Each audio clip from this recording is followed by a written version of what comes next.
नमस्ते बच्चों। आज की वीडियो में हम स्पेक्ट्रम के बारे में पढ़ेंगे। स्पेक्ट्रम शब्द आप लोगों ने सुन रखा है। स्पेक्ट्रम का मतलब होता है, साधारण भाषा में अगर हम बात करें, विभिन्न रंगों की एक पट्टी। जैसे कि आप इंद्रधनुष देखते हैं, एक प्राकृतिक स्पेक्ट्रम है वो, जो बारिश के समय अगर सूरज निकलता है सुबह या शाम को, तब हमें आसमान में इंद्रधनुष नज़र आता है, रंगों की पट्टी नज़र आती है, उसे भी स्पेक्ट्रम ही कहा जाता है। स्पेक्ट्रम बहुत प्रकार के होते हैं। विज्ञान की एक पूरी बड़ी शाखा है स्पेक्ट्रोस्कोपी या स्पेक्ट्रोमिति, जिसमें स्पेक्ट्रम का प्रयोग और अध्ययन किया जाता है पदार्थों की पहचान करने के लिए और उनके गुणों का पता चलाने के लिए। आपको बहुत थोड़े प्रकार के स्पेक्ट्रम पढ़ने और उनकी बिल्कुल सुपरफिशियल थोड़ी सी जानकारी पढ़नी है। उनमें से जो पहला स्पेक्ट्रम है वो है सतत स्पेक्ट्रम। 3 स्पेक्ट्रम की परिभाषा आपको करनी है: सतत स्पेक्ट्रम, अवशोषण स्पेक्ट्रम और उत्सर्जन स्पेक्ट्रम। सबसे पहले करेंगे सतत स्पेक्ट्रम। सतत का मतलब होता है कॉन्टिन्यूअस, लगातार चलता हुआ, जिसमें किसी प्रकार की कोई रुकावट नहीं है। अब हमने इंद्रधनुष की बात की। इंद्रधनुष एक प्राकृतिक स्पेक्ट्रम है जो तब बनता है जब सूर्य का प्रकाश बारिश की बूंदें जो आसमान में होती हैं उनमें से होकर के गुजरता है, एक विशेष एंगल से उन पर गिरता है और फिर बाहर निकलता है, तो वह अपने 7 रंगों में विभक्त हो जाता है। श्वेत प्रकाश होता है सूरज का, वह जिन 7 रंगों से मिलकर बना होता है उनमें विभक्त हो जाता है और हमें 7 रंग की पट्टी इंद्रधनुष के रूप में नज़र आता है। लेकिन अगर प्रयोगशाला में हमें इस प्रकार का स्पेक्ट्रम प्राप्त करना हो तो उसके लिए हम एक विशेष उपकरण का प्रयोग करते हैं जिसे कहा जाता है प्रिज्म। आप में से बहुत सारे बच्चों ने प्रिज्म देखा होगा। प्रयोगशाला में जो प्रिज्म काम में लिए जाते हैं वो कांच का बना हुआ होता है। एक तरह से आप मान सकते हैं कांच की बनी हुई एक छोटी सी झोंपड़ी टाइप होता है वो। नीचे उसके बेस होता है, चौकोर बेस होता है, और साइडों पर तिरछी दीवारें होती हैं कांच की। जब प्रकाश को, सफ़ेद प्रकाश की किरण को प्रिज्म से गुजारते हैं तो यह 7 रंगों की सतत श्रृंखला अब आप समझ गए, कॉन्टिन्यूअस, कहीं भी कोई रुकावट नहीं, गैप नहीं, श्रृंखला मतलब चेन, उसको हम विबग्योर के नाम से जानते हैं। 7 रंगों की बात यहाँ होती है विबग्योर में। Violet, indigo, blue, green, yellow, orange और रेड बनाता है, जिसमें बैंगनी से नारंगी रंग तक, देखिए, बैंगनी से नारंगी रंग तक प्रत्येक रंग अगले रंग में समाता हुआ नजर आता है, इसीलिए तो इसको सतत कहा। बैंगनी रंग इसमें आसमानी में समाता हुआ नजर आएगा, वो नीले में समाता हुआ नजर आएगा, नीला आपको हरे के अंदर जाता हुआ लगेगा, हरा पीले में और पीला नारंगी में, और नारंगी उसके बाद लाल रंग में समाता हुआ मिलेगा। तो बैंगनी से नारंगी तक प्रत्येक रंग अपने अगले रंग में समाता हुआ या जाता हुआ नज़र आता है, इसे कहते हैं सतत स्पेक्ट्रम।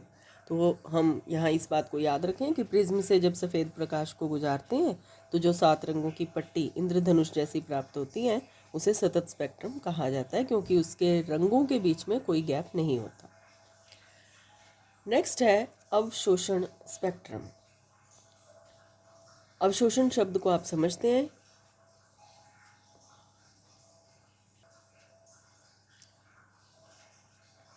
जब किसी सैंपल से होकर, अब यहाँ सैंपल का मतलब समझ लीजिए, जिस भी पदार्थ का हम अध्ययन करना चाहते हैं, जिसके बारे में जानकारी हासिल करना चाहते हैं, उसे किसी बीकर में, परख नली में, जो भी उस प्रयोग का सिस्टम होता है उसके अंदर डाल दिया जाता है। अब उसे सैंपल बोल दिया जाता है। ये कुछ भी हो सकता है, हाइड्रोजन गैस हो सकती है, हो सकती है, या फिर किसी पदार्थ का घोल हो सकता है, नमक का घोल, पानी का घोल, इस प्रकार से। तो जिस भी पदार्थ का प्रयोग हम अध्ययन के लिए कर रहे हैं उसे सैंपल कह दिया। किसी सैंपल से होकर निकले श्वेत प्रकाश को, ये श्वेत प्रकाश है, सैंपल से होकर के बाहर निकल रहा है, जब प्रिज्म पर गुजारा जाता है, प्रिज्म पर से गुजारा जाता है, तो इसके बाद जो स्पेक्ट्रम प्राप्त होगा उसमें कुछ तरंग दैर्ध्य की रेखाएं गायब होती हैं। बहुत ध्यान दें, अगर ये सैंपल नहीं होता, सीधा ही श्वेत प्रकाश को प्रिज्म से गुजारते तो विबग्योर मिल जाता, 7 रंगों की पट्टी मिल जाती। लेकिन जब हमने इसको प्रिज्म पर डालने से पहले किसी सैंपल में से होके गुजार दिया, तो इस 7 रंग की पट्टी स्पेक्ट्रम में से कुछ रेखाएं गायब हो जाती हैं। वहाँ पर आपको काली पतली लाइनें नज़र आती हैं। ऐसे स्पेक्ट्रम को कहा जाता है अवशोषण स्पेक्ट्रम। आपको मैं बुक में इसका डायग्राम दिखाती हूँ अवशोषण स्पेक्ट्रम का, देखते हैं। इधर देखिए, सफ़ेद प्रकाश है, ये सैंपल डाला गया है इसमें, यहाँ पर सैंपल से होकर के गुजर रहा है, फिर उसे प्रिज्म पर डाला गया। ये एक विशेष प्रकार का पर्दा होता है जिसमें से प्रकाश की एक सिंगल किरण को बाहर निकालने का प्रयास किया जाता है, लेकिन इसका इसमें प्रयोग से कोई सीधा लेन देन नहीं होता है, सिर्फ प्रकाश की सिमेट्री बनाने के लिए इसका प्रयोग होता है। तो ये प्रकाश यहाँ से निकल रहा है, प्रकाश स्रोत इस सैंपल से गुजरा, उसके बाद प्रिज्म पर गिरा। अब प्रिज्म से बाहर निकलने पर जो 7 रंग की पट्टी, श्वेत प्रकाश जिन 7 रंगों में बदला, वो पट्टी हमें प्राप्त होती है, लेकिन उसके बीच बीच में गैप होता है। इस प्रकार से काली गहरी रेखाएं आपको नज़र आती हैं। हम कहते हैं कि यहाँ पर कुछ तरंग दैर्ध्य की जो रेखाएं हैं वो गायब हो गई, हट गई वहाँ से। यहाँ देखिए कि यदि ये सैंपल रास्ते में ना होता तो हमें इस प्रकार का स्पेक्ट्रम मिलता, लगातार, जिसमें कोई गैप नहीं था। ये सतत स्पेक्ट्रम है। और अब हमें अवशोषण के बाद जो स्पेक्ट्रम मिला वो ये वाला स्पेक्ट्रम है जिसमें कुछ लाइनें गायब हैं, इसको कह दिया अवशोषण स्पेक्ट्रम। तो श्वेत प्रकाश जब किसी सैंपल से होकर के प्रिज्म पर डाला जाता है तो उससे प्राप्त स्पेक्ट्रम में कुछ तरंग दैर्ध्य के प्रकाश की रेखाएं गायब होती हैं जो गहरी रेखा के रूप में नज़र आती हैं। इसे अवशोषण स्पेक्ट्रम कहा जाता है। नेक्स्ट है उत्सर्जन स्पेक्ट्रम, पदार्थ के उत्तेजित सैंपल द्वारा। अब यहाँ इस शब्द को समझना है कि उत्तेजित सैंपल का मतलब क्या होता है। पदार्थ का साधारण सैंपल है, इसको किसी तरीके से ऊर्जा दे दी, ऊर्जा लेने के बाद अब आपको पता है कि ये जो सैंपल है पदार्थ का, इसके अंदर या तो परमाणु होंगे या होंगे अणु, इनमें होंगे इलेक्ट्रॉन। ऊर्जा लेने के बाद इस परमाणु या अणु के जो इलेक्ट्रॉन हैं वो अपने उच्च स्तरों में चले जाते हैं, जहाँ पर उनकी वास्तविक जगह होती है उससे ऊपर के स्तरों पर चले जाते हैं। इसको कहते हैं उत्तेजित अवस्था। तो दोबारा देखें, उत्तेजित अवस्था का मतलब क्या होता है? सैंपल के अंदर उपस्थित परमाणुओं या अणुओं के इलेक्ट्रॉन ऊर्जा पाकर अपने से ऊंचे स्तरों पर चले जाते हैं, इसको उत्तेजित सैंपल कहते हैं। अब ये जो उत्तेजित सैंपल होता है, क्योंकि ऊर्जा पा करके ये इलेक्ट्रॉन ऊपर वाले स्तरों पर गए, तो ये वापस भी आते हैं अपनी जगह पर, अपनी जगह पर आना ही पड़ता है उनको। तो जब वो अपनी जगह पर वापस आते हैं तो उस समय जो ऊर्जा इन्होंने अवशोषित की थी बाहर जाने के लिए, वही ऊर्जा छोड़ते भी हैं, त्यागते भी हैं। और उस त्यागी हुई ऊर्जा का हम जब स्पेक्ट्रम प्राप्त करते हैं उसे कहते हैं उत्सर्जन स्पेक्ट्रम। परिभाषा देखिए, प्रकाश के उत्तेजित सैंपल द्वारा उत्सर्जित प्रकाश को, कैसे प्रकाश उत्सर्जित हुआ ये आपको पता चल गया। प्रिज्म से गुजारने पर विविक्त तरंग दैर्ध्य की रेखाएं प्राप्त होती हैं। सिर्फ रेखाएं ही मिलेंगी क्योंकि उन्होंने बहुत थोड़ा प्रकाश ही तो अवशोषित किया था और वही प्रकाश वापस छोड़ेंगे। तो विविक्त तरंग दैर्ध्य की रेखाएं प्राप्त होती हैं, इसे उत्सर्जन या रेखा स्पेक्ट्रम कहते हैं। आपको डायग्राम दिखा देते हैं बुक में। ये एक उत्तेजित सैंपल है। उत्तेजित सैंपल का मतलब ऊर्जा पाकर के जिसके इलेक्ट्रॉन ऊंचे स्तर पर जा चुके हैं, और इस उत्तेजित सैंपल से ये निकलने वाला प्रकाश या ऊर्जा, जो ऊर्जा इसने अवशोषित की थी उसी को अब छोड़ रहा है। यह ऊर्जा जब प्रिज्म के ऊपर गिरती है तो स्पेक्ट्रम प्राप्त होता है। देखिए ये स्पेक्ट्रम है जिसमें केवल जो ऊर्जा अवशोषित की थी उस ऊर्जा की लाइनें नज़र आएंगी, क्योंकि बहुत थोड़ी ऊर्जा अवशोषित की गई थी तो केवल थोड़ी सी लाइनें नज़र आती हैं, बाकी कुछ भी नज़र नहीं आता। तो ये आपको चमकीली लाइनें नज़र आ रही हैं काले के ऊपर, ये है रेखा स्पेक्ट्रम या उत्सर्जन स्पेक्ट्रम।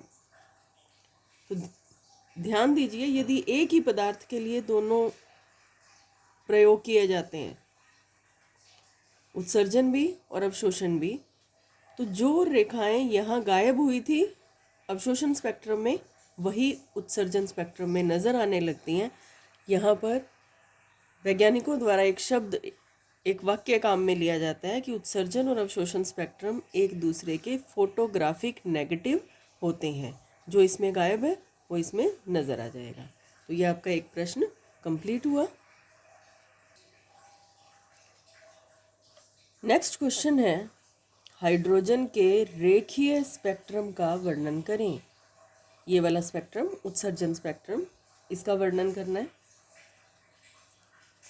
हमने पहले ही बात की थी, स्पेक्ट्रम का प्रयोग पदार्थों के गुणों का पता लगाने के लिए या उनकी पहचान के लिए किया जाता है। तो किसी भी पदार्थ का स्पेक्ट्रम प्राप्त कर लेते हैं और फिर उसको पहले से ज्ञात पदार्थों के स्पेक्ट्रम से मैच कर लेते हैं, तो पता चल जाता है कि वह पदार्थ क्या है। तो अब हम देखते हैं कि हाइड्रोजन का रेखीय स्पेक्ट्रम कैसे प्राप्त किया जाता है। बिल्कुल संक्षेप में देखेंगे। विद्युत विसर्जन नलिका, पाठ के शुरू में हमने कैथोड नलिका पढ़ी थी, कांच की बनी हुई नलिका जिसमें वैक्यूम क्रिएट किया जा सकता है, कोई भी गैस किसी भी दाब पर भरी जा सकती है। तो विद्युत विसर्जन नलिका में कम दाब पर भरी हाइड्रोजन गैस में विद्युत प्रवाहित करने पर, यह विद्युत विसर्जन नलिका है, बहुत कम दाब पर हाइड्रोजन गैस भरी हुई है। हाइड्रोजन गैस का मतलब होता है H2, मतलब दो हाइड्रोजन परमाणु आपस में जुड़े हुए। जब विद्युत प्रवाहित की जाती है, इसमें विद्युत की ऊर्जा इसको दी जाती है, तो दो काम होंगे। नंबर एक, ये हाइड्रोजन परमाणु एक दूसरे से अलग हो जाएंगे। H2 गैस थी, उसकी जगह पर इसमें हाइड्रोजन एटम आ जाएंगे, सारे के सारे वो टूट गए। और दूसरा, हर हाइड्रोजन एटम में एक इलेक्ट्रॉन होता है। हाइड्रोजन का परमाणु क्रमांक 1 है, तो हाइड्रोजन परमाणु में एक इलेक्ट्रॉन ही होता है। इसका जो एक इलेक्ट्रॉन है वह उत्तेजित हो जाएगा, ऊपर के स्तरों में चला जाएगा, हम उसे कहेंगे उत्तेजित हाइड्रोजन। विद्युत विसर्जन नलिका में कम दाब पर भरी हाइड्रोजन गैस में विद्युत प्रवाहित करने के बाद प्राप्त प्रकाश का विश्लेषण, मतलब जो उत्तेजित हाइड्रोजन एटम प्राप्त होंगे उनमें से निकलने वाला जो प्रकाश है उसका जब विश्लेषण स्पेक्ट्रोमीटर, ऐसा उपकरण जो स्पेक्ट्रम का अध्ययन करता है, से करने पर विभिन्न रेखाओं का स्पेक्ट्रम प्राप्त होता है। आपको अभी रेखीय स्पेक्ट्रम में स्पेक्ट्रम दिखाया जिसमें लाइनें नज़र आती हैं चमकीली। तो हाइड्रोजन पर जब यह प्रयोग किया जाता है तो बहुत सारी रेखाओं वाला एक स्पेक्ट्रम प्राप्त होता है, जिसे हाइड्रोजन का रेखीय स्पेक्ट्रम कहते हैं। हाइड्रोजन के स्पेक्ट्रम में प्राप्त रेखाओं को हम एक चित्र के द्वारा दर्शा सकते हैं। बेटा बहुत इम्पोर्टेंट चित्र है जो मैं अब आपको आगे समझाने जा रही हूँ, दिखाने जा रही हूँ। उस चित्र को आपने अच्छी प्रैक्टिस करके बनाना है, उसकी खूब प्रैक्टिस करनी है रफ कॉपी पर, क्योंकि यह चित्र आपके एग्ज़ाम में पूछा जाता है।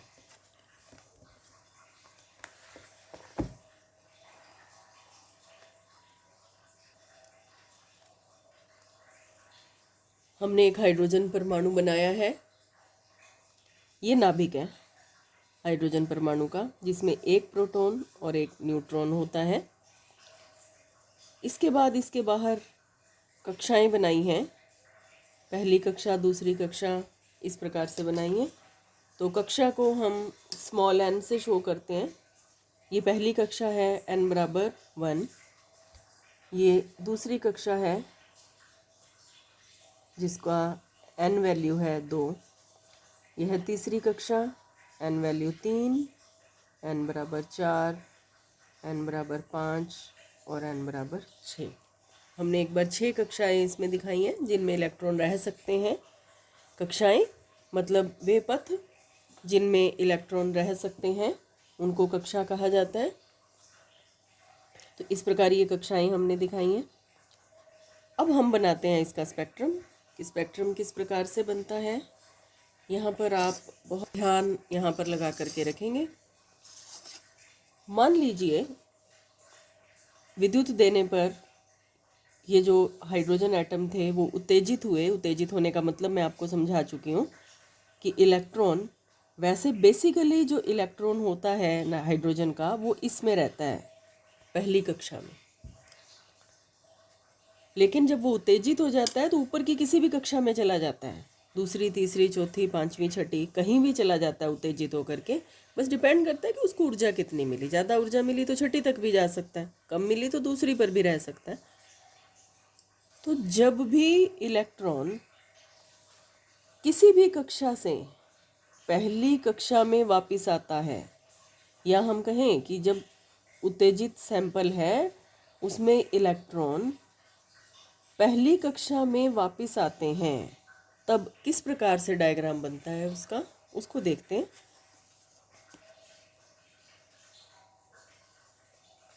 ये पहली कक्षा है, इसमें इलेक्ट्रॉन छठे कक्ष से आ सकता है।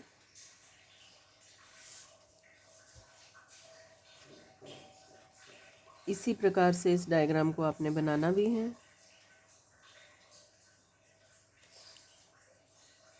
पांचवें कक्ष से आ सकता है,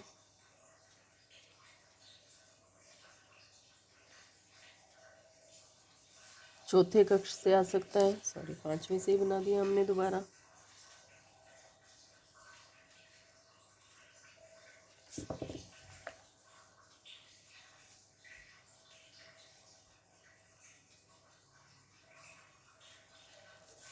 ये चौथे कक्ष से आता हुआ इलेक्ट्रॉन, यही इलेक्ट्रॉन तीसरे कक्ष से आ सकता है या दूसरे कक्ष से आ सकता है।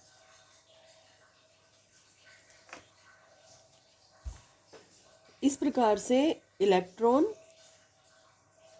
चलेगा कहीं से भी, छठे, पांचवें, चौथे, तीसरे से, लेकिन पहुंचेगा पहले कक्ष में n बराबर 1 में। तो ये जो लाइंस बन गई, लाइंस की एक सीरीज बन गई, इसको कहा जाता है लाइमेन श्रेणी। इसको हम नाम देते हैं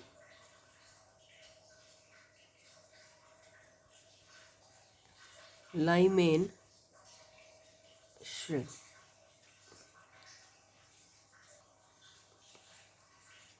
अब इलेक्ट्रॉन यदि ऊपर के कक्षों से दूसरे कक्ष में आए, मतलब वो पहुँचे दूसरे कक्ष में, पहले की बजाय दूसरे में आ जाए, तो किस प्रकार से इन लाइनों को हम बना सकते हैं।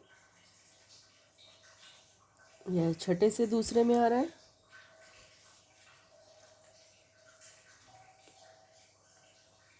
पांचवें से आ रहा है दूसरे में, चौथे से दूसरे में, और ये तीसरे से दूसरे में आ रहा है।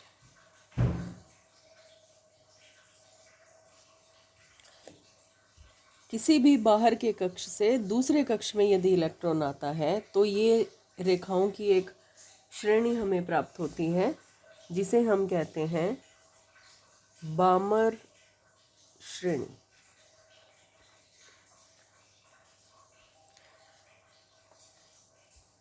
अब यदि इसी प्रकार से इलेक्ट्रॉन तीसरे में आए, बाहर के कक्षों से तीसरे कक्ष में आना शुरू कर दें, तो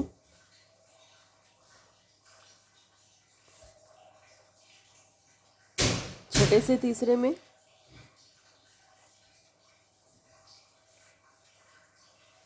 पांचवें से तीसरे में,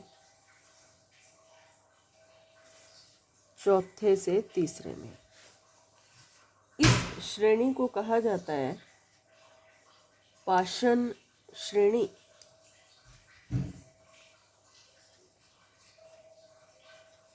रेखाओं की यह जो पूरी सीरीज मिली उसे कहा जाता है पाषाण श्रेणी। अब यदि चौथे में आए, छठे से चौथे में आए, या पांचवें से चौथे में आए, इसे कहा जाता है ब्रैकेट श्रेणी। और आखिरी है पांचवें में। अगर छठे से या उससे भी बाहर से पांचवें में आता है, इसे कहा जाता है फंड श्रेणी। और श्रेणियों के ये जो नाम हैं, ये उन वैज्ञानिकों के नाम पर दिए गए जिन्होंने इन श्रेणियों को खोजा या इनको पहली बार देखा। तो यदि पहले कक्ष में आते हैं तो लाइमन श्रेणी। इलेक्ट्रॉन यदि बाहर के कक्षों से दूसरे कक्ष में आते हैं तो बामर श्रेणी। बाहर के कक्षों से तीसरे कक्ष में आते हैं पाषाण श्रेणी, ब्रैकेट श्रेणी और फंड श्रेणी। हम इन रिजल्ट्स को सारणीबद्ध भी कर सकते हैं। देखें किस प्रकार। यहाँ पर हमने एक सारणी बना रखी है। इसमें पहले हम सीरियल नंबर डालते हैं, इसके बाद हम डालेंगे श्रेणी का नाम।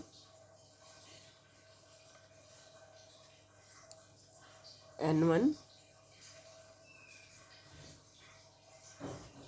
और ये है N2। N2 का मतलब जहाँ से इलेक्ट्रॉन आया उसे N2 कहते हैं, और N1 जहाँ आया। और ये स्पेक्ट्रमी क्षेत्र, ये अभी आपको समझा देंगे कि इसका मतलब क्या है। स्पेक्ट्रमी क्षेत्र।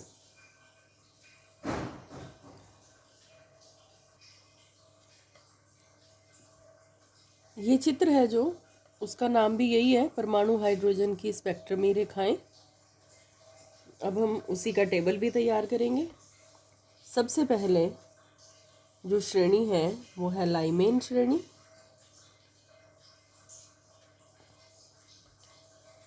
लाइमेन श्रेणी में इलेक्ट्रॉन पहुंचना कहाँ है, उसका घर होगा पहला कोश N1 1। और कहाँ से आएगा, 2 नंबर से आ सकता है, तीसरे कोश से आ सकता है, चौथे, पांचवें या उसके आगे कहीं से भी आ सकता है। दूसरा, अगली श्रेणी है बामर श्रेणी। आएगा 2 नंबर में, उसके ऊपर के किसी भी कक्ष से आ सकता है। अगली श्रेणी है पाषाण श्रेणी।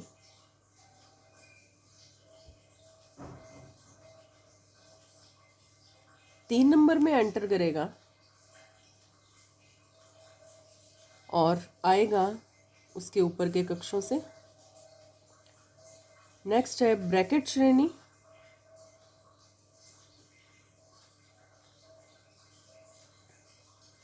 एंटर करेगा 4 नंबर में और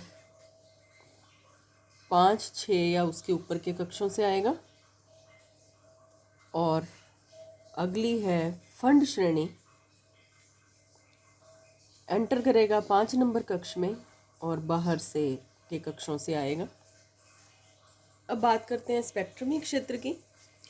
जो हमने इलेक्ट्रोमैग्नेटिक स्पेक्ट्रम किया था, विद्युत चुंबकीय स्पेक्ट्रम पूरा बड़ा, जिसमें हमने गामा किरणें, रेडियो तरंगें माइक्रोवेव, सूक्ष्म तरंगें, वो सब किया था, उसे हम स्पेक्ट्रम बोलते हैं, एक लार्ज स्पेक्ट्रम बोलते हैं उसे। तो अगर इन श्रेणियों की बात करें तो कौन सी श्रेणी उस स्पेक्ट्रम के किस क्षेत्र में आती है, या किस श्रेणी की जो रेखाएं हैं उनका जो तरंग दैर्ध्य है वो उस स्पेक्ट्रम के अनुसार कहाँ पर फिट बैठता है उसे हम उसका स्पेक्ट्रमिक क्षेत्र कहते हैं।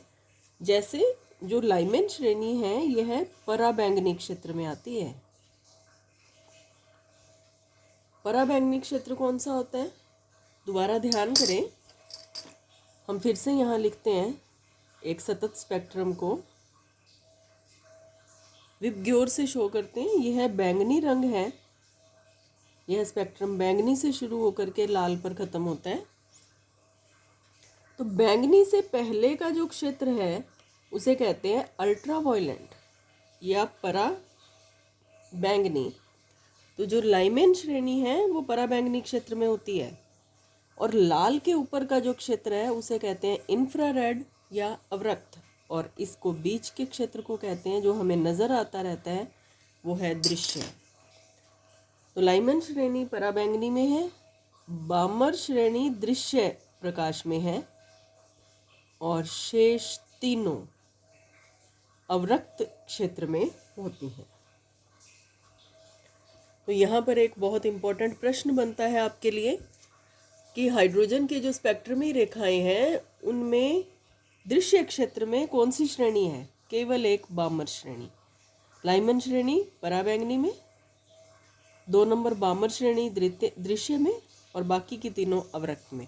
इनको आपने याद भी सीरीज के अनुसार करना है, आगे पीछे मत याद करना। लाइमन, बामर, पाश्चन, ब्रैकेट और फंड, इसको ऐसे आपने याद रखना है, ठीक है। वैज्ञानिक रिडबर्ग के अनुसार हाइड्रोजन स्पेक्ट्रम की सभी श्रेणियों की रेखाएं निम्न सूत्र द्वारा दर्शाई जा सकती हैं। किसी भी स्पेक्ट्रमी रेखा को जिन गुणों के द्वारा या जिन विशेष लक्षणों के द्वारा पहचाना जाता है उनमें उनका तरंग दैर्ध्य हो सकता है, उनकी आवृत्ति हो सकती है, या उनकी तरंग संख्या हो सकती है। तो रिडबर्ग ने तरंग संख्या के अनुसार इन रेखाओं को बताया। तो उसके लिए उन्होंने सूत्र क्या दिया, देखिए। उन्होंने सूत्र दिया RH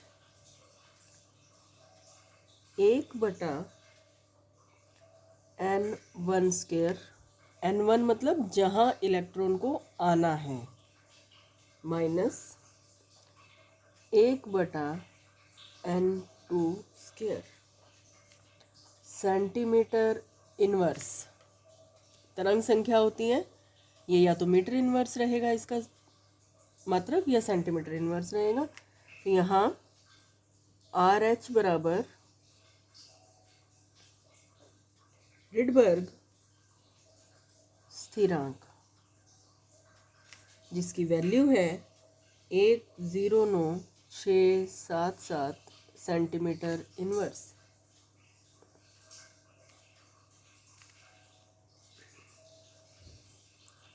ठीक है। और N1 क्या हो सकते हैं?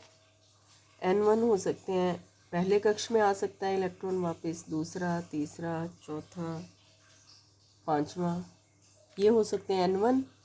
और N2 क्या होंगे? जो भी N1 है, मान लीजिए N1 1 है, उसमें या तो 1 जोड़ दें या उसमें 2 जोड़ दें या उसमें 3 जोड़ दें, इस प्रकार से।